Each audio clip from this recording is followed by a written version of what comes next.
I want to go to the Voice now because Victoria's going to go it alone despite Victorians in the referendum voting against the Voice. The state government's going to bring in a version of its own. They are going to also look at treaties, and I say treaties with a plural, right across the state. And the Premier says she hasn't ruled out compensation. They're not calling it compensation anymore. They're not calling it reparations anymore. This is the word salad game that goes on. It's now called redress.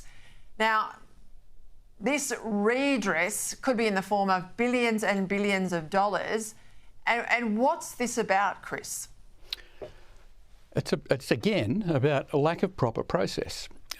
Redress is one of the recommendations in this massive report that's been produced by the Uruk Commission.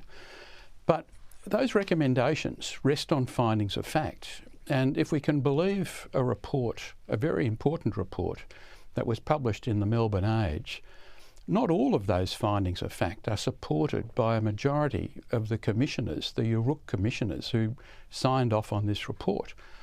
A majority actually does not support some of those findings of fact. So if the findings of fact are only, if some of the findings of fact are only supported by a minority of the commissioners, how on earth can any recommendation be given any credence?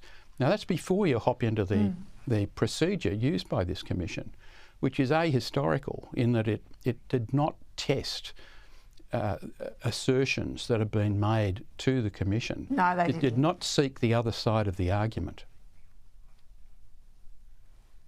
And it didn't look at any real primary source. I mean, a lot of it is an oral tradition, of course. I'm not saying the oral tradition isn't wrong, but it's very hard to declare it factual without any of the steps you've just spoken about. Thank you, Chris. Well, I know we'll come back to this time and time again. Of course, if we're going to have treaties at a local government level and a state government level and, God forbid, federally, this is not going to go off the agenda. Thank you, Chris Merritt.